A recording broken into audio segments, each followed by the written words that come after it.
Jawa Barat akan dimulai pemilihan kepala desa secara digital, e-voting. Dan kita akan mulai di Kabupaten Indramayu. Nah, kemudian walaupun ini menimbulkan protes dari para dukun.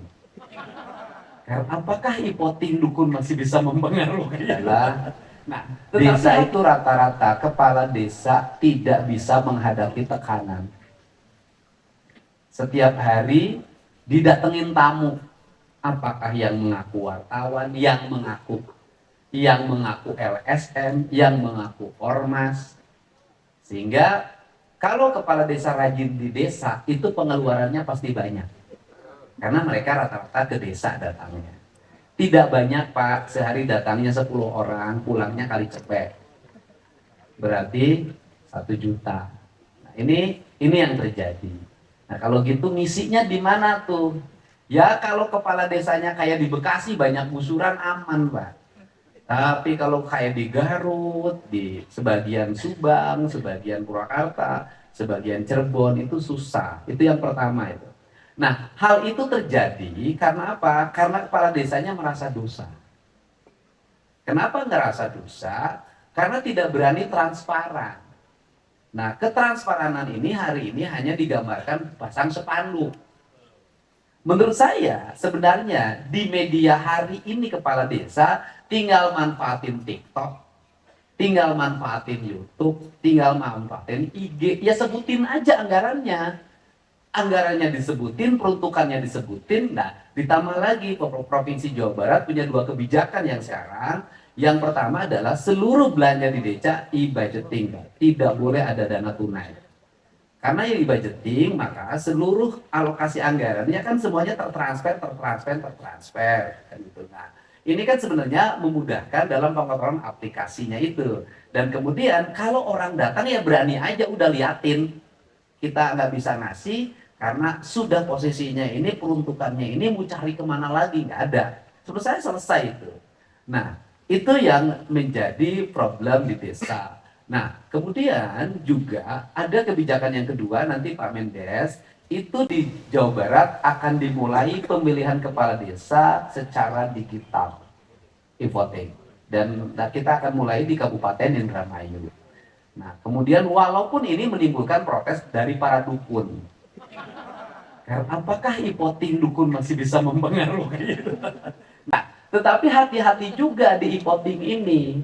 Kenapa? Jangan sampai nanti dibullshitkan atau dihoakan atau diprovokatori bahwa e-voting ini kenapa kalah karena dimainkan dalam sistem pengelolaan e-votingnya. Nah, ini harus betul-betul tersosialisasikan dengan baik. Nah, kalau sudah kita memelopori dengan 2 hal ini, yang berikutnya adalah ini titik kelemahan. Walaupun misalnya nanti dari sisi aplikasi transparansi pengelolaannya baik, belum tentu juga pada kualitas pekerjaannya baik. Karena ini kan nggak bisa dikontrol oleh aplikasi. Nah, ini kan harus ada kontrol langsung ke daerah. Nah, problem yang ada di sini, kepala desa ini dalam menyusun anggaran belanja desa selalu ingin berbagi adil, Pak. Karena selalu ingin berbagi adil, maka uangnya dipecah banyak. Karena uangnya dipecah banyak, jatuh ke bagian RT-RT-nya kecil. Karena jatuh RT-nya kecil setiap tahun, maka pekerjaannya itu-itu juga. Nah, tahun ini nyemen jalan, copot lagi, tahun depan nyemen jalan lagi, copot lagi, tahun depan nyemen lagi, copot lagi. Nah, saya selalu ingin bagaimana kalau sekarang ini kita mulai bikin perencanaan, kan ada anggaran pemerintah pusat, ada anggaran provinsi, ada anggaran kabupaten. Maka saya sekarang sudah mulai menyusun, mengumpulin para bupati dan wali kota. Saya bilang bagaimana kalau begini, kalau desa itu ada 5 RW, kan, mana yang bagian kabupaten 1 blok, dana desa dari pusatnya 1 blok, kemudian dana provinsinya 1 blok, sehingga pembangunan yang digulirkan itu berkualitas. Nah, harapan saya Pak Jam, ke depan itu saya inginkan setelah desa selesai dalam pembangunan itu 5 tahun misalnya, seluruh infrastruktur publiknya selesai, jalannya selesai, irigasinya selesai, pengelolaan air bersihnya selesai, kemudian rumah rakyat miskinnya selesai, seluruh pembangunan desanya sudah selesai. Saya sih ingin desa itu menjadi pemegang saham, Pak. mereka punya investasi.